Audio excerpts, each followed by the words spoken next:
Hello guys, welcome backs to Sneha audio novel channel. இன்றைக்கி நம்ம பார்க்க போகிற கதை ஆதித்யனின் ஆயுள் கைதியவள் எபிசோட் 22.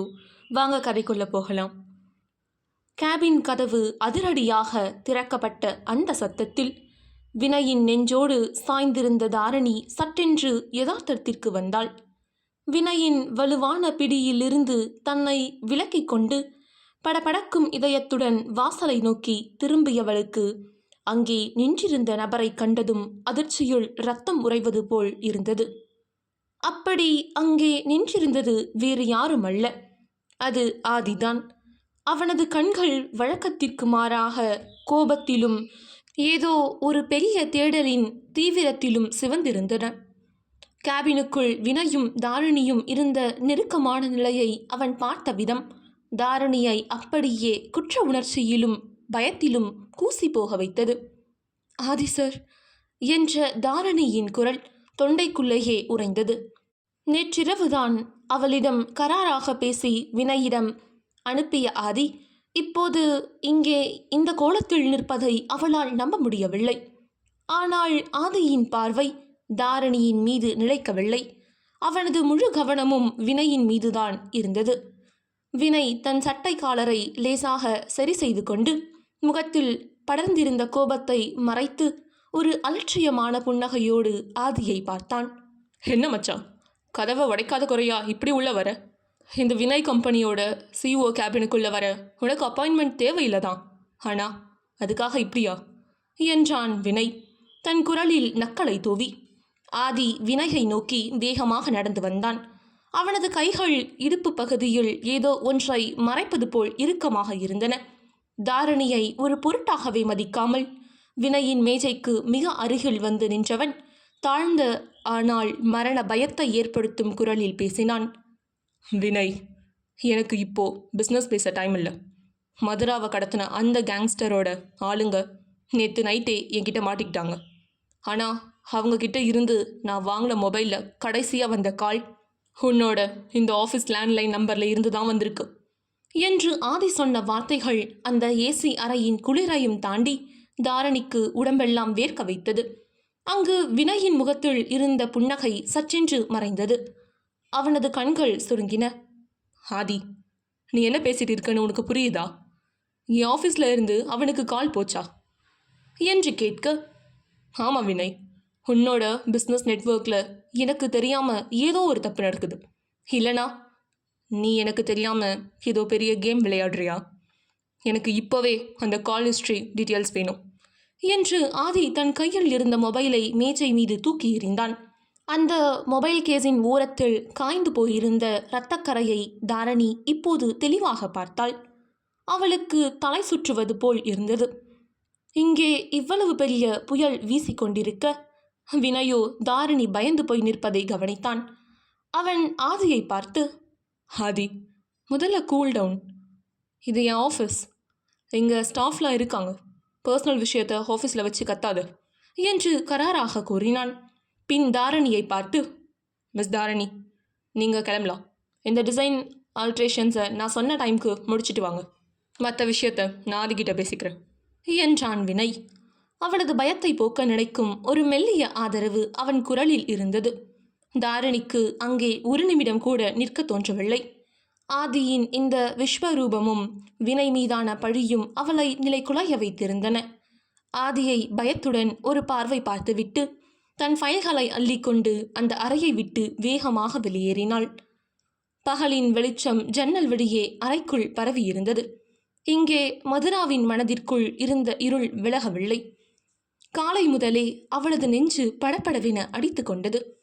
ஆதி காலையிலேயே யாரிடமோ ஃபோனில் கத்தியபடி முகம் கடுகடுக்க கிளம்பிய சென்ற அந்த தோற்றம் அவளுக்குள் இன்னும் நடுக்கத்தை ஏற்படுத்தியிருந்தது.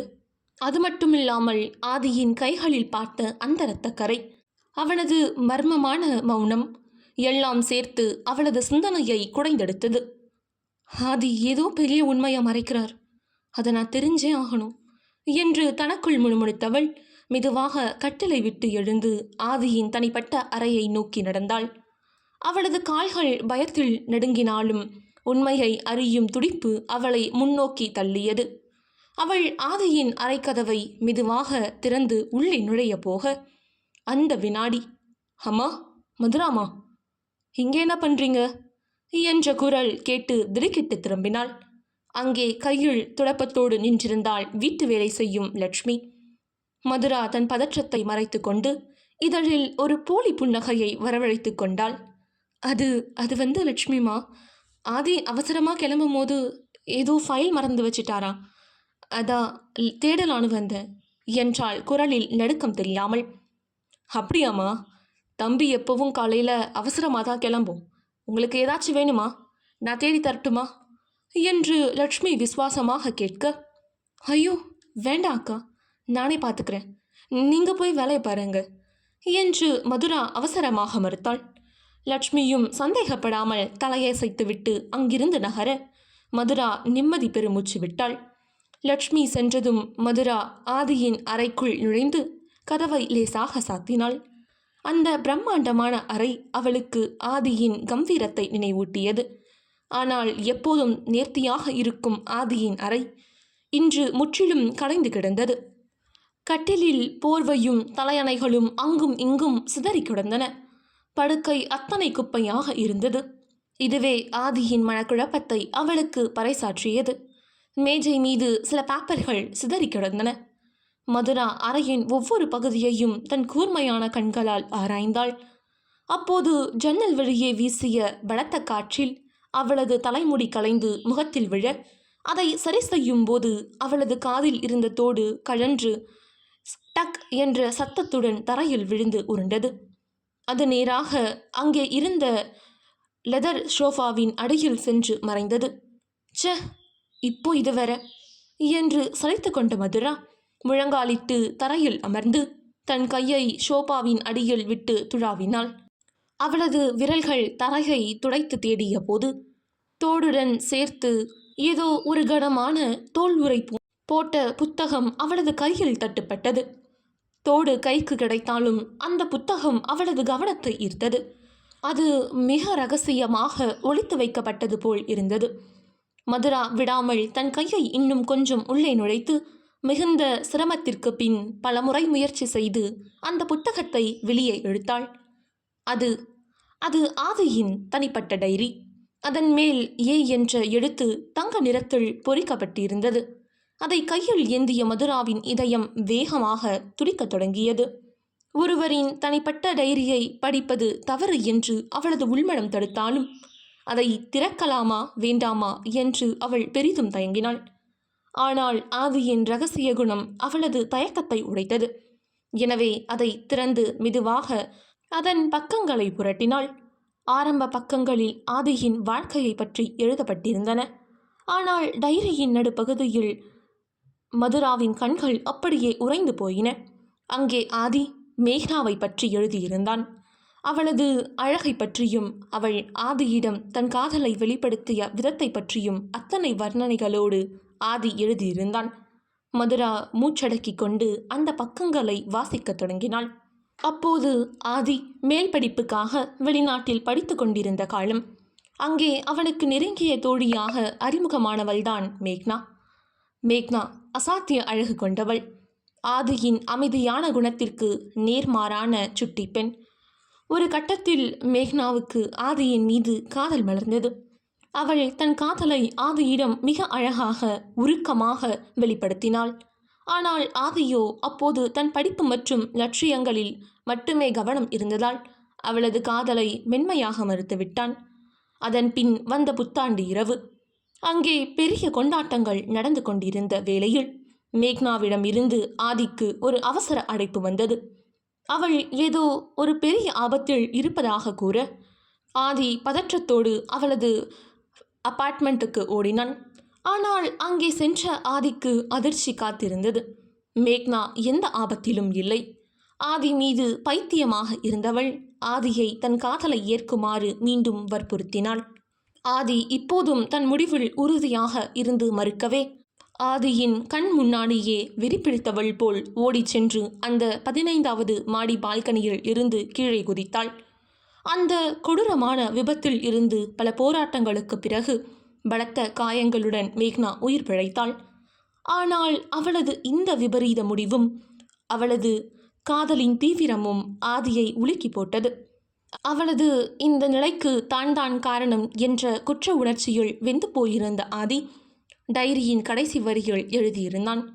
மேக்னாவின் காதலை நான் ஏற்றுக்கொண்டேன் என்று. இதை படித்து முடித்த மதுராவின் கண்கள் கலங்கின.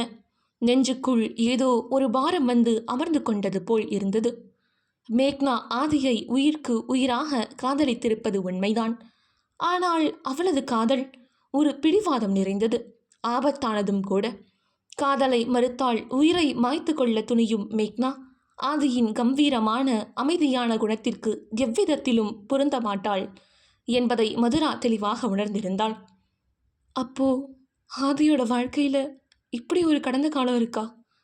ஆனா இப்போ மேக்னா எங்க என்று பல கேள்விகளுடன் மதுரா அந்த டைரியை மூடினாள். அதற்கு மேல் அங்கே நிற்க பயந்து டைரியை இருந்த இடத்திலேயே வைக்க நினைத்து அவசரமாக எழுந்தாள். ஆனால் பதற்றத்தில் அவளது கால் அங்கிருந்த கார்பெட்டில் தட்டி நிலை தடுமாறி விழுந்த வேகத்தில் தரையில் பலமாக அடிபடாமல் இருக்க அங்கு இருந்த ஷோபாவை பற்றி கொண்டாள். அந்த அதிர்ச்சியில் அவளது கையில் இருந்த ஆதியின் டைரி மீண்டும் கை தவறி கீழே விழுந்தது. தரையில் விசிறி போல் விடைத்து கொண்டு திறந்தது. தன் வலியை பொருட்படுத்தாமல் மதுரா அந்த டைரியை எடுக்க குனிந்தாள். அப்போது தற்செயலாக திறந்திருந்த அந்த பக்கத்தில் சிவப்பு மையால் எழுதப்பட்டிருந்த வரிகளும் அதனுடன் இணைக்கப்பட்டிருந்த அந்த புகைப்படமும் அவளது கண்ணில் பட்டன. அங்கே வினயின் புகைப்படம் ஒட்டப்பட்டு அதற்கு கீழே ஆதியின் கைப்பட எழுதப்பட்டிருந்தது. Target Vinay, the man behind everything. அதை பார்த்த மதுரா அதிர்ச்சியுள் அப்படியே உறைந்து போனாள். வினய்தான் உண்மையில் ஆதிக்கு பின்னால் நடக்கும் சதி செயல்களுக்கு காரணமா? உண்மை என்ன தெரிஞ்சுக்கணுன்னா மறக்காம ஸ்னேகா ஆடியோ நாவல் சேனலை சப்ஸ்கிரைப் பண்ணிடுங்க. இந்த எபிசோட் பிடிச்சிருந்தா உங்கள் கருத்துக்களை கமெண்ட் பாக்ஸில் பதிவு பண்ணுங்க, லைக் பண்ணுங்க அண்ட் ஷேர் பண்ணுங்க. நன்றி.